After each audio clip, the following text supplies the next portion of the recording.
हमारे पास समान मौका है। जैसे उन्होंने जाना वैसे ही हम भी जान सकते हैं।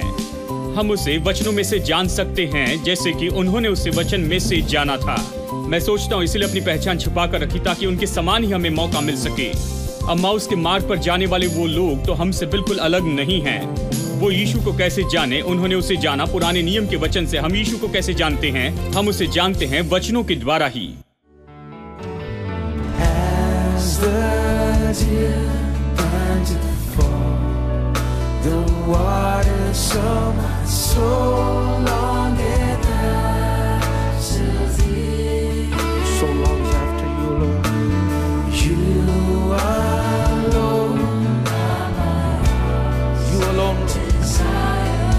You alone belong to worship you. You alone are my strength, my shield. To you alone may my spirit yield. You alone are my desire, and I long to worship as the deer pants, as the deer panting for the water, so longeth after thee. Oh, you alone are my desire, and I long to worship. You alone are my strength. You alone are my strength, my shield. To you alone may my spirit yield. You alone are my desire, and I to worship. You alone, Lord. Oh, you alone are my strength, my shield. To you alone may my spirit yield. You alone are my heart's desire, and I long to worship thee.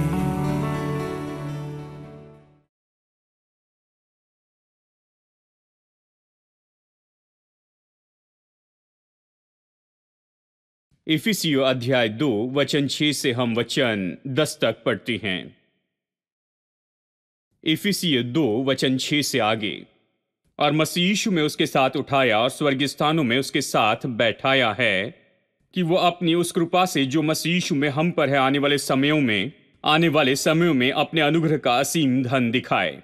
क्योंकि विश्वास के द्वारा अनुग्रह ही से तुम्हारा उद्धार हुआ है, और ये तुम्हारी ओर से नहीं वरन परमेश्वर का दान है, और न कामों के कारण, ऐसा न हो कि कोई घमंड करे।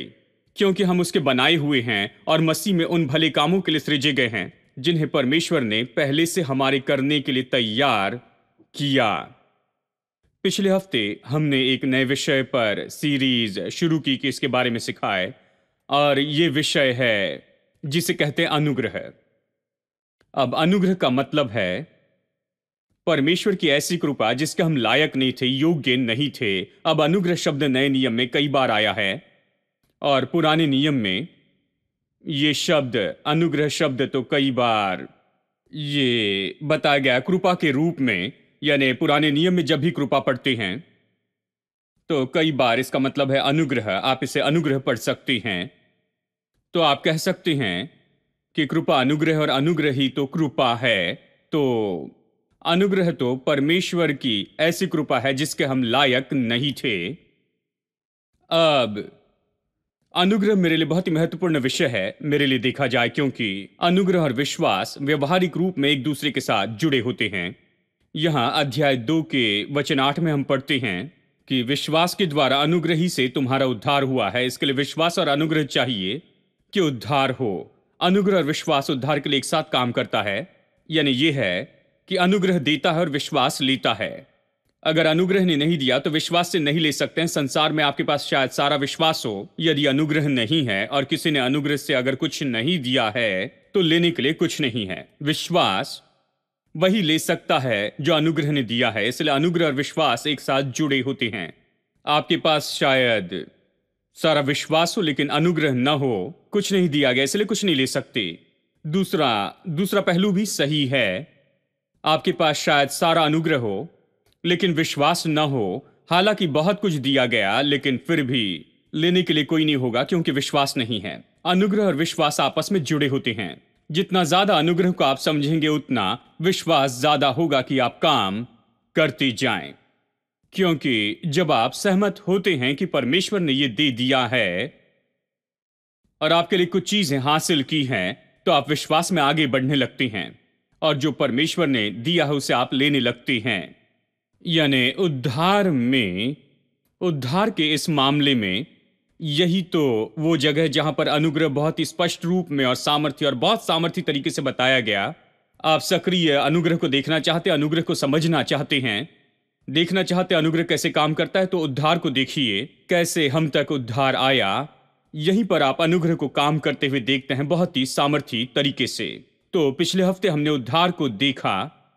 हमने देखा कि कैसे हमें धर्मी ठहराया गया, हमें मुफ्त में धर्मी ठहराया गया उसके अनुग्रह से छुटकारे के द्वारा। हमने इन 4 शब्दों को देखा जो हमें अनुग्रह के बारे में बताता है। इस हफ्ते मैं इस वचन को देखना चाहता हूं जो हमने अभी पढ़ा, और मैं इसमें से लेना चाहता हूं उद्धार को और आपको दिखाना चाहता हूं कि कैसे उद्धार के द्वारा परमेश्वर का अनुग्रह बहुत ही सामर्थ्य तरीके से प्रकट हुआ। अब इसके लिए लगे परमेश्वर के ज्यादातर स्रोत, या मैं कहूंगा कि परमेश्वर के सारे स्रोत लग गए कि मनुष्य को उद्धार दे सके। परमेश्वर ने आकाश और पृथ्वी और सारी चीजों को बनाया। ऐसा करने के लिए बहुत समय लगा, लेकिन उद्धार के मामले में परमेश्वर के पास जो कुछ था सब लगा, क्योंकि बाइबल कहती है उसने अपने इकलौते पुत्र को नहीं छोड़ा, उससे अपने इकलौते पुत्र को देना पड़ा। परमेश्वर जो कुछ किया उससे बढ़कर और कुछ नहीं कर सकता था। उद्धार में परमेश्वर के लिए करने के लिए और कुछ ज्यादा नहीं था। उसने सबसे उत्तम किया, सबसे उत्तम दिया, इससे बढ़कर और कुछ नहीं। परमेश्वर के पास जो था वो सब लग गया। परमेश्वर ने सबसे उत्तम दे दिया कि ये जो उद्धार है, ये उद्धार अस्तित्व में आए। अब अगर हम परमेश्वर के अनुग्रह को समझते हैं तो विश्वास बड़ी आसानी से काम करने लगता है।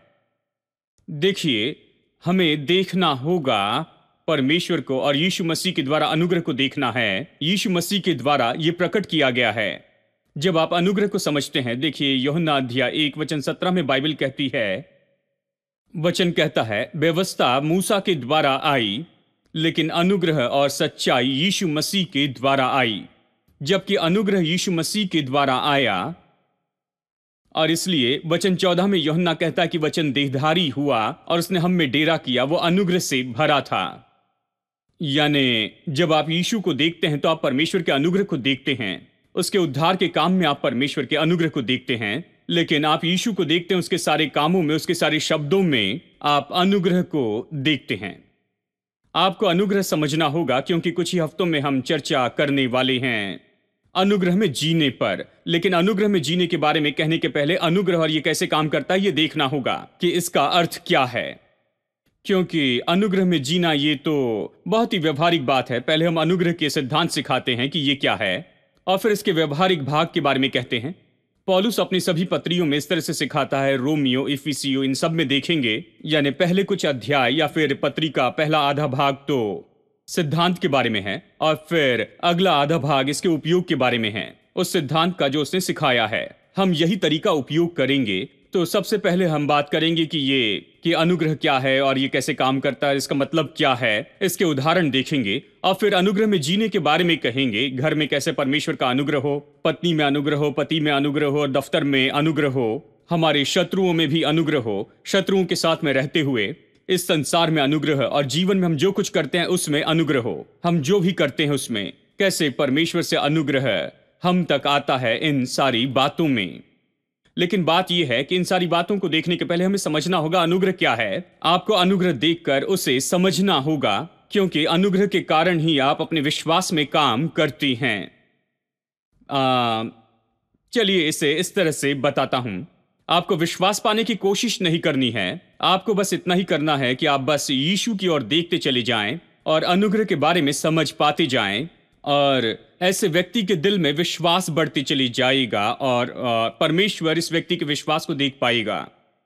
हम अनुग्रह को देखते हैं और अनुग्रह को देखने के परिणाम में परमेश्वर हम में विश्वास देख सकता है। बाइबल ऐसे ही सब सिखाती है। उदाहरण के लिए, वो स्त्री जिसे 12 वर्ष से लहू बहने की बीमारी थी, वो बहुत से डॉक्टर के पास में गई थी। बाइबल उसकी कहानी दिलचस्प तरीके से बताती है। ये एक ऐसी स्त्री है जिसे हम अपने संसार में देख सकते हैं। सारा पैसा डॉक्टर को दे दिया, चंगाई नहीं पा सकी। ये समस्या बनी रही, कई साल तक बनी रही। आखिर में यीशु के बारे में सुनती है। मैं बता सकता उसने कैसे प्रतिक्रिया की जब उसने सुना कि वो चंगाई दाता है। उसने सुना कि वो करुणामय व्यक्ति है। उसने सुना कि वो हर तरह के लोगों को चंगाई देता है, कोई भी उसके पास जा सकता है। वो उसके प्रेम के बारे में सुनती है और वो सुनती है उसके बारे में कि वो कितना सामर्थी है, कैसे उसके शब्द चंगाई देते हैं और ये सब। वो बहुत कुछ सुनती है और इन सारी बातों को सुनने के बाद में उसका निष्कर्ष तो यही होता है कि अगर मैं उसके वस्त्र के छोर को भी छू लूंगी तो मैं चंगी हो जाऊंगी। शायद हो सकता किसी ने उससे कहा होगा, अगर तुम उसके सामने आओगी और वो तुम पर हाथ रखेगा और तुम चंगी होगी। और उसने बहुत कुछ सुना और उसके बाद में ये निष्कर्ष निकाला कि उसे हाथ रखने की भी जरूरत नहीं, मैं उसे छू कर चंगाई पा सकती हूं। वो सहमत थी कि अगर वो यीशु के पास में आ जाए कि उसके वस्त्र को छू भी ले तो भी वो चंगी हो जाएगी। तो ये कहते हुए जाती है, अगर मैं उसके वस्त्र को छू लूं तो मैं चंगी हो जाऊंगी। वो जाकर बिल्कुल ऐसा ही करती है और चंगाई पाती है। और यीशु उससे कहता है, हे नारी, तेरे विश्वास ने तुझे चंगा किया है। वहां पर यही तो हुआ था। उसने देखा वो अनुग्रह जो यूहन्ना बता रहा है कि वो अनुग्रह से भरा था। उसने यीशु में उस अनुग्रह को देखा। उसने देखा वो कैसे देने वाला है। उसने देखा वो कैसे चंगाई दाता है। उसने उसके प्रेम को देखा, उसने उसकी करुणा को देखा। वो समझ गई कि ये कौन है और इसका अनुग्रह क्या है। और उसके दिल में विश्वास इतना उभर कर आया कि यीशु से देखकर उसके बारे में कह सकता है। उसने कहा, तेरे विश्वास ने तुझे पूरा चंगा कर दिया है। तो ये महत्वपूर्ण है कि हम यीशु को देखते हुए उसके अनुग्रह को समझ सके। अब मैं चाहता हूं कि आप यहां लूका अध्याय 24 को निकाल लें। मैं इसे बताना चाहता हूं कि आप कैसे यीशु को देखते हुए परमेश्वर के अनुग्रह को समझ सकते हैं। लूका अध्याय 24 और वचन 13 से आइए हम पढ़ते हैं। ये कहानी है चेलों की जब वो वहां अम्माउस के मार्ग पर जा रहे थे। यहां वचन 13, उसी दिन उनमें से 2 जन एम्माउस नामक एक गांव को जा रहे थे, जो यरूशलेम से कोई 7 मील की दूरी पर था। वे इन सब बातों पर जो हुई थी आपस में बातचीत करते जा रहे थे। और जब वे आपस में बातचीत और पूछताछ कर रहे थे तो यीशु आप पास आकर उनके साथ हो लिया, परंतु उनकी आंखें ऐसी बंद कर दी गई थी कि वो उसे पहचान न सके। इस पर गौर कीजिए। यीशु उनके साथ जुड़ जाता है। जैसे वो बातें करते हुए जा रहे थे कि यरूशलेम में क्या हुआ है, यीशु की मृत्यु, क्रूसीकरण और वो सब कुछ जो हुआ था पुनरुत्थान के समय तक। क्योंकि जब वो यरूशलेम से निकले थे तब उन्होंने सुना था कि वो जी उठा। स्त्रियों ने आकर खबर दी और पतरस और दूसरे लोगों ने जाकर देखा कि कब्र खाली है और ये सब। तो उन्होंने खबर सुनी। ये उस दिन की सबसे बड़ी खबर थी। कल्पना कीजिए अगर हमें ऐसी खबर मिलती तो हम बस दिन भर उसी पर बातें करते। ये उन बातों के बारे में चर्चा कर रहे थे जो पिछले 3 दिनों में हुई थी। ये घटनाएं, जो चौंकाने वाली घटनाएं कि यीशु कैसे क्रूस पर चढ़ाया गया, कैसे वो गाढ़ा गया और फिर अंत में तीसरे दिन ये दावा किया गया कि वो जी उठा। स्त्रियों ने दावा किया कि स्वर्गदूतों ने उनसे कहा और पतरस और दूसरे लोगों ने जाकर देखा और कब्र खाली थी। और वो तो बस इसी बात के बारे में चर्चा कर रहे थे। और यीशु आकर उनके साथ में जुड़ता है, लेकिन उनकी आंखें बंद की गई थी कि वो उसे न जाने। यीशु जानबूझकर अपनी पहचान उनसे छिपा कर रखता है। वचन 16 से मैं इसी बात को समझ सकता हूं। वो अपनी पहचान नहीं दिखाता है कि वो नहीं बता सकते थे कि ये तो यीशु है। वो उसे पहले से जानते थे, लेकिन वो नहीं बता पाए कि ये यीशु है शारीरिक रूप में।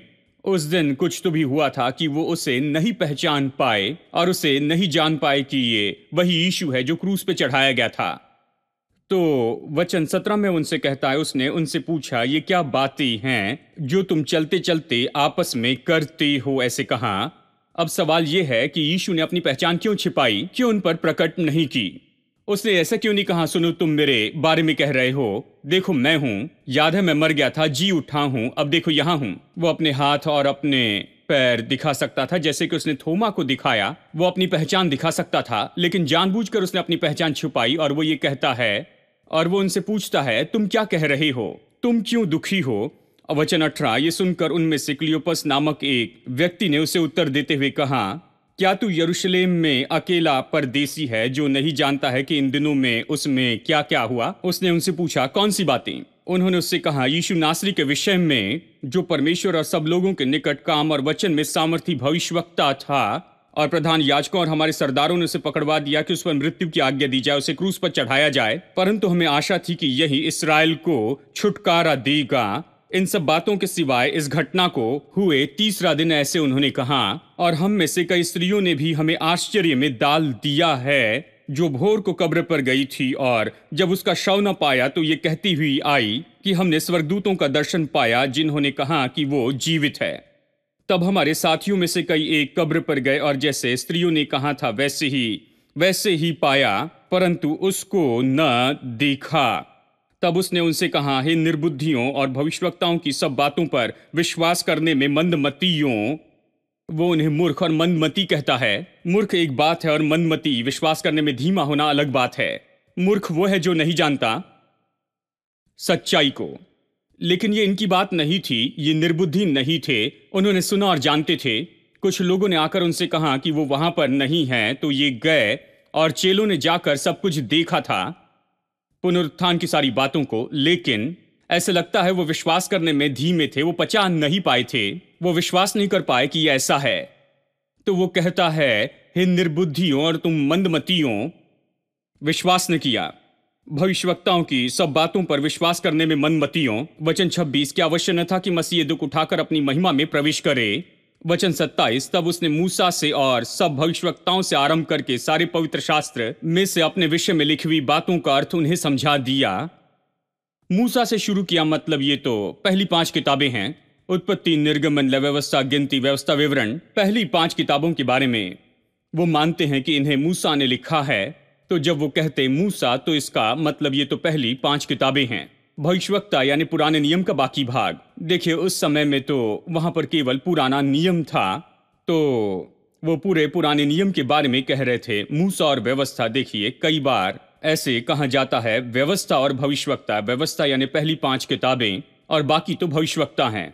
यानी मूसा से शुरू करते हुए, यानी उत्पत्ति से शुरू करते हैं और पहली 5 किताबों से, और बाद में भविष्यवक्ता की किताबों में वो जाता है। वो सारे पवित्र शास्त्र में से अपने विषय में लिखी बातों का अर्थ उन्हें समझाता है। इतने में वे उस गांव के पास पहुंचे जहां वे जा रहे थे, और उसके ढंग से ऐसे जान पड़ा कि वो आगे बढ़ना चाहता है, परंतु उन्होंने ये कहकर उसे रोका, हमारे साथ रहे, क्योंकि संध्या हो चली है और दिन अब बहुत ढल गया है। तब वो उनके साथ रहने के लिए भीतर गया। जब वो उनके साथ भोजन करने बैठा तो उसने रोटी लेकर धन्यवाद किया और उसे तोड़कर उनको देने लगा। तब उनकी आंखें खुल गई और उन्होंने उसे पहचान लिया और वो उनकी आंखों से छिप गया। हम यहीं पर रुकते हैं, लेकिन चलिए सवाल में वापस आते हैं। उसने अपनी पहचान क्यों छिपा कर रखी थी? जब वो अम्माउस के रास्ते पर उनके साथ में मिलता है, उसने क्यों अपनी पहचान छिपा कर रखी, खुद को प्रकट नहीं किया? कारण तो यही है, वो नहीं चाहता था कि उसके शारीरिक पहचान की ओर ज्यादा ध्यान दिया जाए, क्योंकि वो उसकी शारीरिक पहचान को बहुत बड़ी बात बना देते। अगर वो अपने जख्म दिखाता और बताता कि वो मसीह है, कि वो क्रूस पर चढ़ाया गया था, वो जी उठा है, वो इस बात पर ज्यादा जोर देते, इस सच्चाई पर कि वो यही है कि वो मर गया था, अब जी उठा है। ये तो महत्वपूर्ण है, लेकिन इतना महत्वपूर्ण नहीं है कि इस बात को समझते चले जाएं कि वो सच में कौन है, वो किस लिए आया, वो क्यों मरा और क्या हुआ इस पूरे छुटकारे के काम के द्वारा, और ये सब। और इसीलिए वो अपनी शारीरिक पहचान छिपा कर रखता है, क्योंकि अगर वो अपनी शारीरिक पहचान दिखाता तो वो उसी पर गौर करते रहते और ये सारी शाम बीत जाती केवल उसकी शारीरिक पहचान को पहचानने में, कि उसके बारे में उत्साहित हो जाएं। तो वो अपनी शारीरिक पहचान छिपाता है और इसके बजाय वो वचनों में जाता है। उत्पत्ति से लेकर मलाकी तक सारे वचनों में, पुराने नियम से वो उनके सामने दिखाता है कि मसीह को कैसे दुख उठाना है, मरना है, जी उठना है, और ये सब वो सब कुछ दिखाता है जो पुराना नियम उसके बारे में कहता है, यानी उसके मारे जाने, गाड़े जाने, जी उठने पर, उसके प्रायश्चित के काम पर, और ये सब। और फिर वचन 31 में देखिए, तब उनकी आंखें खुल गई और उन्होंने उसे पहचान लिया और उनकी आंखों से छिप गया। वचन 32, उन्होंने आपस में कहा, जब वो मार्ग में हमसे बातें करता था और पवित्र शास्त्र का अर्थ हमें समझाता था, तो क्या हमारे मन में उत्तेजना न उत्पन्न हुई? वो कह रहे हैं अब उसे उन्होंने वहां पहचान लिया था जब उनकी आंखें खुल गई और उन्होंने जाना कि वो तो वही है। उन्होंने कहा कि जब वो पवित्र शास्त्र में से हमसे बातें कर रहा था तो क्या हम उत्तेजित नहीं हुए? वो दिखा रहा था कि वही है जिसे दुख उठाकर मरना होगा और इन बातों से जाना होगा। अब देखिए, यही तो हुआ था। उसने अपनी पहचान को छिपा कर रखा ताकि वो यहां पर प्रकट कर सके, अपने छुटकारे के विवरण को उन्हें बता सके वचनों में से। वो चाहता था कि वो उसे देखे वचन के द्वारा और केवल शारीरिक रूप में न देखे। अगर वो अपनी शारीरिक पहचान प्रकट करता और केवल उसी पर वो गौर करता, तो आज हम ये कहानी पढ़ते और बस हम ये तो महसूस करते कि हम तो छोड़ दिए गए हैं और हम तो उन लोगों के जैसे सामर्थी नहीं हैं। हम सोचते कि हम तो दुर्भाग्यशाली हैं कि हमने उसे नहीं देखा। जी उठे यीशु को देखिए, वो तो सौभाग्यशाली थे कि उसे देख सके, उसे छू सके और उसे महसूस करे और इस तरह से उसे जाने। हम केवल शारीरिक पहचान के बारे में कहते और बस ये कहते रहते कि हम सारी बातों में कैसे चूक गए हैं। लेकिन अब हमारे पास समान मौका है, जैसे उन्होंने जाना वैसे हम भी जान सकते हैं। हम उसे वचनों में से जान सकते हैं जैसे कि उन्होंने उसे वचन में से जाना था। मैं सोचता हूं इसलिए अपनी पहचान छुपा कर रखी ताकि उनके समान ही हमें मौका मिल सके। अम्माउस के मार्ग पर जाने वाले वो लोग तो हमसे बिल्कुल अलग नहीं हैं। वो यीशु को कैसे जाने? उन्होंने उसे जाना पुराने नियम के वचन से। हम यीशु को कैसे जानते हैं? हम उसे जानते हैं वचनों के द्वारा ही। बात तो ये है कि जब उनके सामने वचन प्रकट करके दिखाए गए, उनके दिल में, उन्होंने अपने दिल में महसूस किया कि उनके अंदर मानो कुछ तो भी जल रहा था। उनके अंदर में बहुत ही आनंद उठ रहा था। वो उत्साहित हुए जिससे वो भर गए और वो उस समय उसे नहीं बता पा रहे थे क्योंकि वो नहीं समझ पाए ये तो वही है। लेकिन वो प्रोत्साहित हुए जैसे उन्होंने वचन में से देखा मसीह के बारे में कि वो कैसे दुख उठाएगा और वो कैसे जी उठेगा। ये सब Blessing and honor, glory and power be to the Ancient of Days. From every nation, all of creation, bow before the Ancient of Days. Every tongue in heaven and earth shall declare your glory. Every knee shall bow at your throne. In worship you be exalted, O God, and your kingdom shall not pass away. Every tongue in heaven and earth shall declare your glory. Every knee shall bow at your throne. In worship you be exalted, O God, and your kingdom shall not pass away, O Ancient of Days.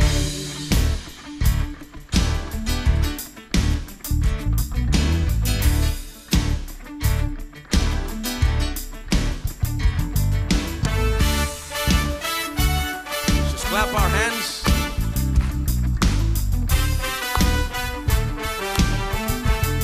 The Bible says his kingdom will reign over all the earth forever and ever. Sing that now. Your kingdom shall reign over all the earth. Sing to the Ancient of Days. For none can compare to your matchless worth. Sing to the Ancient of Days. Every tongue in heaven and earth shall declare your glory. Every knee shall bow at your throne. In worship you be exalted, O God, and your kingdom shall not ancient of days. Oh, ancient of days. Oh, ancient of days. Oh, ancient of days. Oh, ancient of days. Everybody, just join with me, clap, right?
Sing, your kingdom shall reign. Your kingdom shall reign over all the earth. Sing to the ancient of days. For none can compare to your matchless word. Sing to the ancient of days. Your kingdom shall reign over all the earth. Sing to the ancient of days. For none can compare to your matchless word. Sing to the ancient of days. Every tongue in heaven and earth shall declare your glory. Every knee shall bow at your throne. In worship you will be exalted, O God. And your kingdom shall not pass away. Every tongue in heaven and earth shall declare your glory. Every knee shall bow at your throne. In worship you will be exalted, O God. And your kingdom shall not pass away. O ancient of days.